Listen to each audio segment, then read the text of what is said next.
Welcome to Ratna's recipes. నేను ఈరోజు mutton దానితోటి పూరి చేసి చూపిస్తున్నాను. చూడండి, ఈ విధంగా చాలా టేస్టీగా కాంబినేషన్ బాగుంటుంది. ట్రై చేసి ఎలా వచ్చిందో కామెంట్లో చెప్పండి. ఇప్పుడు చేసే విధానం చూద్దాం. ఇక్కడ ముందుగా స్టవ్ వెలిగించుకొని మటన్ క్లీన్ చేసి పెట్టుకున్నాను. ఇప్పుడు స్టవ్ వెలిగించుకొని బాండ్లు వేడి చేసుకొని అందులో ఆయిల్ వేసుకోవాలి. ఆయిల్ వేడయ్యాక చెక్క, మొగ్గ, ఇలాచి, ఎండుమిర్చి, జీలకర్ర, కరివేపాకు, పచ్చిమిర్చి అన్నీ వేసుకొని ఫ్రై చేసుకోవాలి. అవి అట్లా ఫ్రై అయ్యాక సన్నగా తరుక్కున్న ఉల్లిపాయ ముక్కలు వేసుకోవాలి. ఉల్లిపాయ ముక్కలు వేసుకొని బాగా ఫ్రై చేసుకోవాలి. ఇప్పుడు ఇందులో పచ్చిమిర్చి,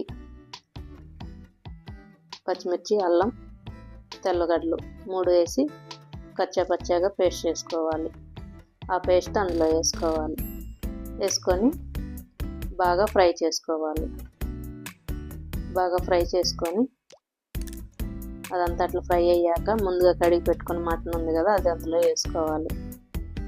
వేసుకొని ఈ మసాలా అల్లం వెల్లుల్లి పేస్ట్ అంతా పట్టేటట్టు ఫ్రై చేసుకోవాలి. ఇప్పుడు పసుపు, ఉప్పు వేసుకొని బాగా కలుపుకోవాలి. బాగా కలుపుకొని దాంట్లో మొత్తం అట్లా కలుపుతూ ఉంటే నీళ్ళు వస్తాయి అన్నమాట మటన్లో. మనకి అట్లా నీళ్ళు ఊరినప్పుడు ఆ నీళ్ళన్నీ ఇంకేటట్టు కలుపుకుంటూ ఉడికించుకోవాలి. ఆ నీళ్ళన్నీ ఇనికిపోయిన తర్వాత సన్నగా తరుక్కున్న టమాటా ముక్కలు వేసి బాగా కలుపుకోవాలి. అంతా అట్లా కలుపుకొని టమాటా నీరు అంతా ఉడికిపోయిన తర్వాత ఒకసారి మూత పెట్టి మగ్గించుకొని మూత తీసుకున్నాక మళ్ళీ ఒకసారి బాగా కలుపుకోవాలి. అట్లా కలుపుకొని ఇప్పుడు దీంట్లోకి కారం టేస్ట్కి సరిపడా వేసుకొని జీలకర్ర పొడి, గరం మసాలా, మటన్ మసాలా, ధనియాల పొడి అంతా వేసుకొని ఇది మటన్లో వేసుకొని బాగా కలుపుకోవాలి. ఉప్పు ముందు వేసాం కదా, మళ్ళీ లాస్ట్లో ఒకసారి సర్వ్ చేసుకునే దానికి టేస్ట్ చూసి వేసుకోవచ్చు. ఇవన్నీ మసాలా అంతా బాగా పట్టేటట్టు మటన్ కలుపుకొని ఇప్పుడు మూత తీసిన తర్వాత మళ్ళీ మనకంతా నీళ్ళంతా అట్లా ఇనుకుంటాయి. ఆ టమాటా మసాలా అంతా ఫ్రై అయ్యి మటన్కి బాగా. ఇప్పుడు ఒక్కసారి కొంచెం నీళ్ళు వేసుకొని ఆ మటన్ ఆ మసాలా అంతా బాగా కలిసేటట్టు ఉడికించుకోవాలి. నీళ్ళు కొంచెం వేసుకోవాలన్నమాట.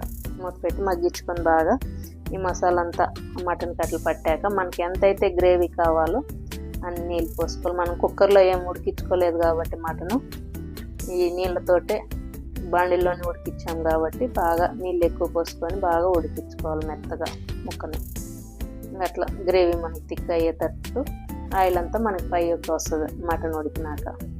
అంతా ఒకసారి బాగా కలుపుకొని కసూరి మేతి వేసుకోవాలి. మూత తీసుకొని కసూరి మేతి వేసుకొని ఒకసారి బాగా కలుపుకోవాలి. దాంట్లో కలుపుకున్నాక కొత్తిమీర వేసుకొని అంతా అట్లా కలుపుకొని మటన్ ఉడికినాక స్టవ్ ఆఫ్ వేసుకుంటే మటన్ కర్రీ రెడీ. ఇప్పుడు పూరీ పిండి, ఉప్పు, సాల్ట్, గోధుమ పిండి వేసుకొని కొంచెం చక్కెర వేసుకొని కొంచెం ఆయిల్ వేసుకొని బాగా కలుపుకోవాలి. అదంతా అట్లా కలుపుకొని కొంచెం నీళ్ళు వేసుకుంటూ పూరీ పిండి గట్టిగా కలుపుకోవాలి. లూజ్ ఉండకూడదు. లూజ్ ఉంటే మనకి పూరీలు బాగా రావు. అంతా అట్లా టైట్గా కలుపుకొని అట్లా కలిపిన పిండిని ఒక 1/2 అవర్ పక్కన పెట్టుకోవాలి. 1/2 అవర్ తర్వాత మనకి ఇట్లా సాఫ్ట్గా అవుతుంది అన్నమాట. దీన్ని తీసుకొని మనకి పూరీకి చిన్న పీసులా కట్ చేసుకోవాలి కదా, కొంచెం తీసుకొని ఒక సైడ్కి మొత్తం అట్లా రౌండ్గా నొక్కితే మనకి సాఫ్ట్గా అవుతుంది పిండి బాగా. ఇప్పుడు అయిందాన్ని మనం అట్లా రోల్లో చేసుకొని కొంచెం చిన్న ముక్కలుగా కట్ చేసుకోవాలి. అన్నీ అట్లా కట్ చేసుకొని ఒకే సైజుకి అవి కొంచెం ఆయిల్ వేసుకొని పక్కన పెట్టుకోవాలి. అన్నీ అట్లా పెట్టుకొని ఒక రౌండ్గా అట్లా చేసుకొని గోళీలాగా ఒక్కొక్క దాన్ని పూరీ చేసుకోవాలి. ఆయిల్ అత్తుకొని మనం అట్లా పూరీ నొక్కొని ఒక ప్లేట్ తీసుకొని ప్లేట్లో వేసుకోవాలన్నమాట. మెయిన్ ఇప్పుడు మనం పంచదార ఎందుకు వేసామంటే పిండిలో మనకి పూరి ఒకే కలర్ వస్తుంది. పొంగిన పూరి పొంగినట్లే ఉంటుంది అన్నమాట. అట్లా ప్లేట్లు అన్నీ వేసుకొని ఇప్పుడు ఈలోపు అన్నీ అట్లే నొక్కాను కదా, ఆ ప్లేట్లో వేసుకున్నాక ఆయిల్ వేడి చేసుకోవాలి బాగా. ఆయిల్ బాగా వేడి అయ్యి ఉంటే మనకు పూరీలు బాగా పొంగుతాయి. ఇది ఫస్ట్ పూరి కొంచెం తక్కువ పొంగిద్ది మనకి, నెక్స్ట్ పూరీల నుంచి బాగానే అన్నీ ఒకే లెవెల్లో పొంగుతాయి అన్నమాట. అట్లా ఆ కలరు ఇప్పుడు చక్కెర వేయడం వల్ల ఆ కలరు మనకి ఎంతసేపు ఉన్నా కానీ ఆ కలర్ మారదు, పొంగింది మనకు టక్కున ఆగిపోదు అన్నమాట. పూరి పొంగినట్లే ఉంటుంది. ఆ టిప్పు పాటించండి. ఇప్పుడు మిగతా అన్నీ అదే ప్రాసెస్లో పూరి చేసుకొని, చూసారు కదా అన్ని పూరీలు ఒకేలాగా పొంగుతూ ఉంటాయి. ఎన్ని చేసినా అదే ఆయిల్ మనకి మెయిన్ వేడిగా ఉండాలి, అది కూడా ఇంపార్టెంటే. ఇది అచ్చం హోటల్లో మనకి ఇస్తారు కదా పొంగిన పూరీలు, సేమ్ అట్లే ఉంటాయండి. ట్రై చేయండి ఈ టిప్ తోటి పాటించి. టిప్పు చక్కెర కొంచెం పొడిపిండిలో ఆయిల్ అవి బాగా 3 మిక్స్ చేసుకొని సాల్ట్, చూసారు కదా అన్ని పూరీలు అదే కలర్ ఒకటే కలర్ వస్తుంది మనకి. ఇప్పుడు సర్వ్ చేసుకోవడం. Mutton puri ready. చూడండి ఇప్పుడు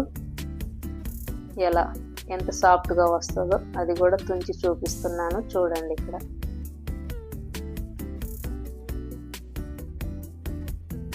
కలర్ఫుల్గా చూసారు కదా సాఫ్ట్గా. ఎంతసేపు అయినా కానీ పూరీలు అన్నీ అట్లే, అంటే మనకి చపాతీలాగా అయిపోతాయి కదా పూరీలు చేసిన కొంచెంసేపటికే, ఇవి అట్లా కావన్నమాట. అట్లా మటన్ గ్రేవీ తోటి సర్వ్ చేసుకొని వేడివేడిగా puri mutton curry ready. Try చేసి ఎలా వచ్చిందో కామెంట్లో చెప్పండి. లైక్ చేయండి, షేర్ చేయండి, సబ్స్క్రైబ్ చేసుకోండి. Thank you. మరో మంచి వీడియోతో మీ ముందుంటా. బాయ్.